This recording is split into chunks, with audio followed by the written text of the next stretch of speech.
Good morning students. Today we are going to start phrase. That what is phrase? Now coming to the topic कि phrase क्या होता है, इसको हम कहते हैं हिंदी में वाक्यांश। क्या कहा जाता है phrase को? वाक्यांश। अब हम देखते हैं कि phrase होता क्या है। ठीक है, तो फ्रेज़ क्या होता है? फ्रेज़ वो होती है जिसका वर्ब और सब्जेक्ट के साथ में कोई कनेक्शन नहीं होता, उसको हम क्या बोलते हैं? फ्रेज़ बोलते हैं। अगर फ्रेज़ कोई ऐसे ही लिखी जाए तो उसका कोई यूनिक मीनिंग नहीं होता है ना। फ्रेज़ का कोई भी यूनिक मीनिंग नहीं आता है, मतलब कोई भी यूनिक मीनिंग नहीं होता। जैसे कि हम इसकी डिफ़ाइन देखते हैं कि a phrase is that what is phrase, कि फ्रेज़ है क्या होता है? Group of words. ठीक है, शब्दों का समूह होता है। नो सब्जेक्ट वर्ब कॉम्बिनेशन, इसका कोई सब्जेक्ट वर्ब कॉम्बिनेशन नहीं होता। No meaning if used alone, कोई मीनिंग नहीं है फ्रेज़ का अगर कोई उसको अकेला यूज़ किया जाए। If used in a sentence has a unique meaning, और अगर वो किसी सेंटेंस में यूज्ड हो रहा है तो उसका क्या निकलेगा? कोई ना कोई यूनिक मीनिंग निकलेगा। तो यहाँ पर फ्रेज़ में होता क्या है कि डूअर कौन है, क्या हो रहा है, क्या करना है, हमें कुछ पता नहीं चलता अगर हम ओनली फ्रेज़ को लिख देते हैं, है ना। थर्ड पॉइंट लिखा है ना, no meaning if used alone, कि अगर उसको अकेला यूज़ किया जाए तो उसका कोई मीनिंग नहीं होता है। Now see here, a phrase is a group of words with some meaning but without a subject or a verb. Phrase वो ग्रुप ऑफ वर्ड्स होते हैं जिसका कुछ मीनिंग तो होता है बट किसके बिना? सब्जेक्ट और वर्ब के बिना। अब आपने कोई सेंटेंस देखा है क्या सब्जेक्ट और वर्ब के बिना? कोई उसका मीनिंग दिखता है सब्जेक्ट और वर्ब के बिना? नहीं दिखता है, उसका कोई यूनिक मीनिंग नहीं निकल के आता है। Okay, we can say that कि a group of words that make sense but not complete sense. वो ग्रुप यानी कि वो शब्दों के समूह, वो ग्रुप ऑफ वर्ड्स जो सेंस तो बनाते हैं बट नॉट कंप्लीट सेंस, एक पूरा कंप्लीट सेंस उनसे निकल के नहीं आता है। जैसे मैं एग्जांपल लूँ, द फ्यूचर ऑफ IPL, क्या इससे आपको कुछ समझ में आ रहा है? क्या फ्यूचर ऑफ IPL है ना, क्या सेंटेंस हम बोलना चाह रहे हैं, हमें नहीं समझ में आ रहा।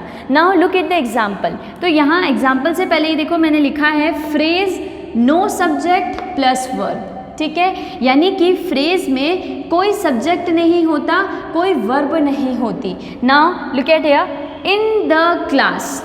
ठीक है, मैंने एक ग्रुप ऑफ वर्ड लिखा इन the class. In the class एक ग्रुप ऑफ वर्ड है, मैंने यहाँ पे लिखा इन द क्लास, तो इसका कोई मीनिंग नहीं है ना। इन द क्लास का कोई मीनिंग नहीं है। You can say group of words, yes in the class क्या है? एक ग्रुप ऑफ वर्ड ज़रूर हमें दिख रहा है। इन द क्लास एक ग्रुप ऑफ वर्ड हमें दिख रहा है बट इसका कोई मीनिंग निकल के नहीं आ रहा है। सेकेंड पॉइंट अगर हम देखें, नो सब्जेक्ट वर्ब कॉम्बिनेशन, तो इन द क्लास के अंदर ना तो कोई सब्जेक्ट है और ना ही इसमें कोई वर्ब है। ठीक है, ना तो इसमें वर्ब है और ना ही इसमें मेन वर्ब है। तो ये सेकेंड पॉइंट भी क्या कर रहा है? सेटिस्फाई हो रहा है कि no subject verb combination. Clear. Third आते हैं, no meaning if used alone. अगर हम थर्ड देखें तो in the class, in the class से आपको क्या समझ में आ रहा है? क्लास में क्या क्या करना है, क्या हो रहा है, कौन क्या कर रहा है, हमें कुछ समझ में नहीं आ रहा। अगर आप किसी के सामने जाके ऐसे बोल दो इन द क्लास, तो क्या किसी को कुछ समझ आएगा? नहीं समझ आएगा कि वहाँ पे क्या हो रहा है और क्या करना है। ठीक है, इन द क्लास। तो यहाँ पे हमारा थर्ड वाला जो है वो भी क्या हो गया? कंप्लीटली सेटिस्फाई हो गया। अब हम फोर्थ पे देखते हैं, if used in a sentence has a unique meaning. तो अब सेंटेंस, तो इसके लिए हमें क्या करना पड़ेगा? एक सेंटेंस बनाना पड़ेगा। So we made a sentence, Rahul laughed in the class. तो अब हमें ये सेंटेंस समझ में आया कि यहाँ पर जो इन द क्लास है, ये इन द क्लास हमारा क्या है? फ्रेज़ है। इन द क्लास हमारा क्या है? फ्रेज़ है। ठीक है, अब आपको समझ में आया। यहाँ देखो, राहुल आपका हो गया सब्जेक्ट, लाफ यहाँ पर हो गई मेन वर्ब, ठीक है। यहाँ पे वर्ब का मतलब हेल्पिंग वर्ब भी हो सकती है, मतलब SMR, और हमारी मेन वर्ब भी हो सकती है जिसमें हम ना का यूज़ करते हैं, ठीक है। ना मतलब करना, हंसना, जाना, खाना, पीना, like eat, drink, take, laugh, smile, ये सब। तो यहाँ पर हमने सेंटेंस बनाया कि राहुल लाफ्ड, यानी कि राहुल हंसा, कहाँ पर, इन द क्लास। अब यहाँ पे ये हमारा फोर्थ पॉइंट जो है सेटिस्फाई हो रहा है कि if used in a sentence has unique meaning, अगर वो सेंटेंस में यूज़ आता है तो उसका एक यूनिक मीनिंग होता है। तो ये क्या हो गया, यहाँ पर हमने लिखा है हैज़ मीनिंग, यानी कि ये सेंटेंस के अंदर एक मीनिंग निकल करके आता है, ठीक है। अगर हम एक और एग्जाम्पल लें, जैसे आई, देखो पहले मैंने लिखा, यहाँ पर हम लिख रहे हैं अ ब्यूटिफुल होम, ठीक है। तो अ ब्यूटिफुल होम से क्या समझ में आ रहा है आपको? हाँ, कुछ समझ में नहीं आ रहा, बस इतना सा समझ में आ रहा है कि हम एक घर है उसको बोल रहे हैं कि ये बहुत ही सुंदर है, अ ब्यूटिफुल होम, ठीक है। बाकी इससे हमें कुछ समझ में नहीं आ रहा कि क्या ब्यूटीफुल, मतलब केवल घर ब्यूटीफुल, लेकिन कौन कौन सा घर ब्यूटीफुल, इन ऑल अगर हमें कुछ समझ में नहीं आ रहा, तो हम यहाँ अगर एक सेंटेंस जोड़ दें, I built a beautiful home, तो यहाँ पर एक पूरा कंप्लीट सेंटेंस बन गया कि मैं क्या करता हूँ, सुंदर घर बनाता हूँ, है ना, निर्माण करता हूँ। I built a beautiful home, तो यहाँ अब आप देखेंगे कि अ ब्यूटिफुल होम जो है वो हमारा क्या है, फ्रेज है, वो क्या है, हमारा फ्रेज है, ठीक है। आगे का सेंटेंस भी होता है, वो होता है क्लॉज के अंदर, वो क्लॉजेज में आता है, विल डू दैट, वो भी हम लोग पढ़ेंगे, विल स्टडी दैट ऑल्सो, ठीक है। तो अ ब्यूटिफुल होम यहाँ हमारा क्या हो गया, फ्रेज हो गया, जहाँ ग्रुप ऑफ वर्ड्स होते हैं और सेंटेंस का सब्जेक्ट और वर्ब के साथ कोई कॉम्बिनेशन नहीं होता है। अगर उसको अकेले यूज़ किया जाता है तो उसका कोई मीनिंग नहीं निकलता है, और if used in a sentence has a unique meaning, उसका क्या होता है, एक यूनिक मीनिंग होता है। ये होती है हमारी फ्रेजेस। अब हम बात करते हैं टाइप्स ऑफ फ्रेजेस की, कि टाइप्स ऑफ फ्रेजेस क्या क्या होती हैं। तो मेनली 5 काइंड्स की क्या होती है, 5 टाइप्स की फ्रेजेस होती है। ऐसे तो और भी फ्रेजेस होती हैं, ठीक है, बट हम अगर मेन फ्रेजेस जो स्पेशली हम पढ़ते हैं और हमारे एग्जाम्स वगैरह में आती है, तो वो 5 काइंड्स होती है। फर्स्ट होती है हमारी नाउन फ्रेज, सेकंड होती है verb phrase, third adjective phrase, fourth adverb phrase and fifth prepositional phrase. ये 5 तरह की हमारी फ्रेज होती है। ऐसे तो और भी फ्रेजेस है, लाइक जिरंड फ्रेज, ठीक है, इन्फिनेटिव फ्रेज, ठीक है, एंड कंजक्शनल फ्रेज, इंटरजेक्शन फ्रेज, और भी फ्रेज होती है, बट हम मेन 5 काइंड्स की बात करेंगे। तो वो क्या होती है, नाउन, सेकंड हो गई हमारी verb phrase, third adjective phrase, fourth adverb phrase, fifth prepositional phrase, ठीक है। So in this video we are going to study, हम क्या पढ़ने जा रहे हैं, नाउन फ्रेज।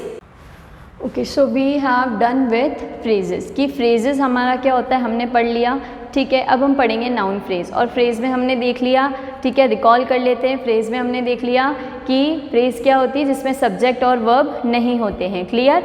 मतलब वहाँ हम क्या कर सकते हैं फ्रेज के अंदर, बाय एडिंग सम सेंटेंसेस, ठीक है, by adding some words we can make sentences, ठीक है। तो अभी हमने फ्रेज का देख लिया कि फ्रेज क्या होती है। तो फ्रेज में क्या था कि we can change the phrase into sentences by adding some words, उसके अंदर कुछ वर्ड्स ऐड करके, बाय अदर वर्ड्स ऐड करके हम क्या कर सकते हैं, एक पूरा सेंटेंस बना सकते हैं और हमारे उस सेंटेंस का कोई मीनिंग निकल सकता है।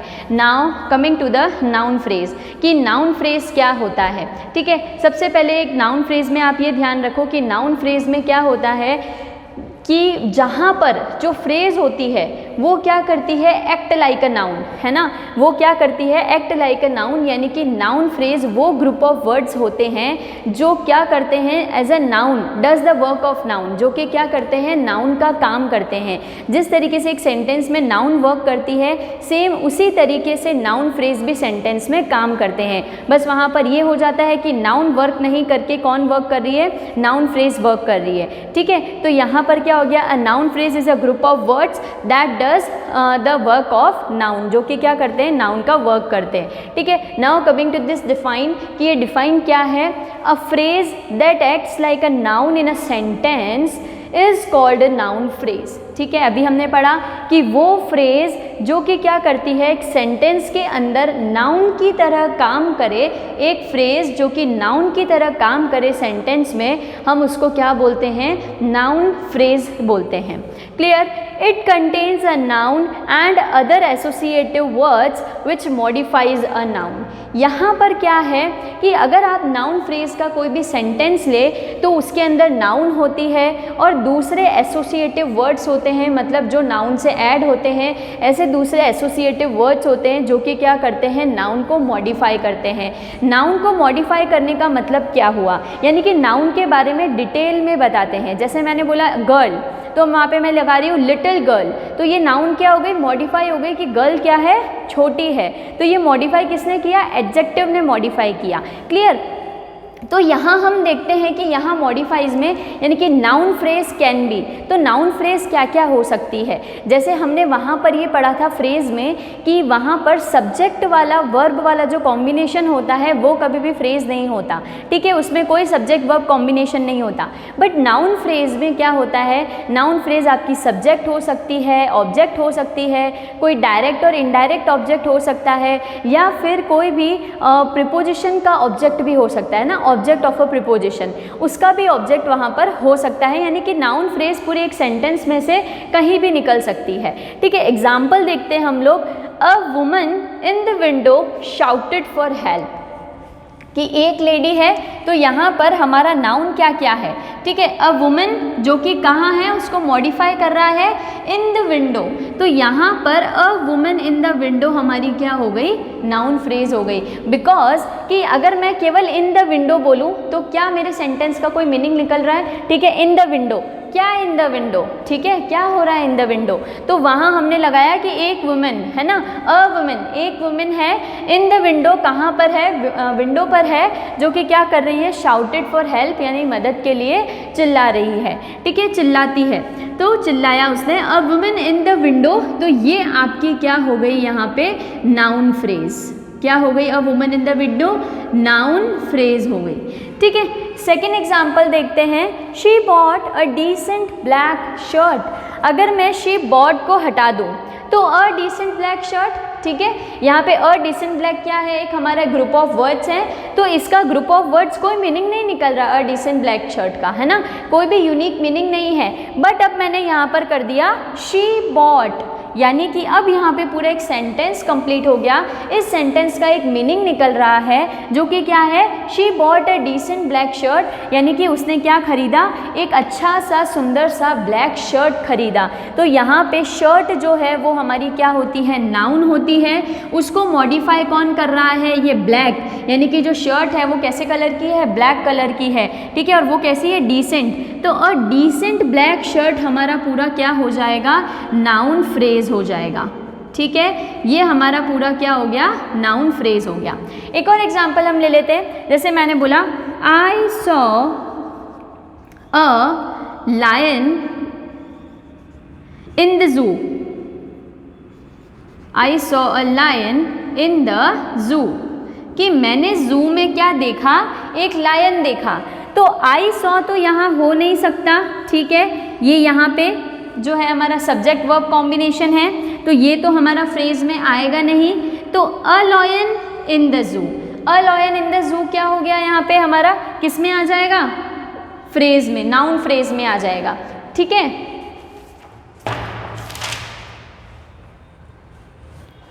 तो यहाँ पे अ लायन इन द जू क्या आ जाएगा, हमारा फ्रेज में आ जाएगा। क्लियर? तो यहाँ पे हम देखते हैं कि एक लायन था, कहाँ था, जू में था।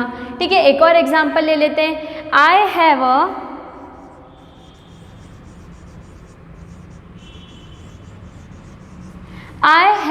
अ वेरी ओल्ड हाउस, हमने क्या लिया, एक और example, I have a very old house. ठीक है, तो अब इसके अंदर देखते हैं आई हैव तो हमारा सब्जेक्ट वर्ब कॉम्बिनेशन हो गया। ठीक है, तो इसको अगर हम हाइड कर दें तो क्या बचता है, अ वेरी ओल्ड हाउस। तो यहाँ पर जो हाउस है वो हमारा क्या है, नाउन है। ठीक है, जैसे ऊपर वाले सेंटेंस में देखा था तो लॉयन नाउन था और जू हमारा नाउन था। ठीक है, इस वाले सेंटेंस में देखते हैं तो एक ही नाउन है, हाउस हमारा नाउन है, उसको मॉडिफाई क्या कर रहा है, ओल्ड, कि घर कैसा है, ओल्ड है। तो यहाँ अगर हम देखें ओल्ड हाउस तो इसका मतलब हो गया कि घर पुराना है, तो ओल्ड हो गया एडजेक्टिव, हाउस हो गया हमारा नाउन। उसको और मॉडिफाई, ये जो वर्ड आया था ना मॉडिफाइज अ नाउन, उसको मैं आपको क्लियर कर रही हूँ कि मॉडिफाई करने का मतलब क्या होता है। ठीक है, अब उससे पहले हम ओल्ड से पहले क्या देखते हैं, वेरी। वेरी देखते हैं तो वेरी क्या हो गया, और मॉडिफाई कर रहा है कि देखो पहले तो था ओल्ड हाउस यानी कि घर पुराना है, वेरी ओल्ड हाउस का मतलब क्या हो गया, घर बहुत पुराना है। ठीक है, तो यहाँ वेरी हो गया आपका एडवर्ब, ओल्ड हो गया आपका एडजेक्टिव और हाउस हो गया आपका नाउन। और अगर हम ए को देखें तो ए हो गया आपका आर्टिकल। ए क्या हो गया आपका, आर्टिकल। तो अ वेरी ओल्ड हाउस। ठीक है, तो यहाँ पर ये सब मिलकर के नाउन को क्या कर रहे हैं, मॉडिफाई कर रहे हैं। तो अ वेरी ओल्ड हाउस आपका यहाँ क्या हो जाएगा, नाउन फ्रेज हो जाएगा। Clear? Today in this video we have completed with phrases and noun phrases. We have 5 kinds of phrases. So we have completed the noun phrase in today's video, and in tomorrow's video we'll do the clauses. Okay, till then bye, stay safe, stay home.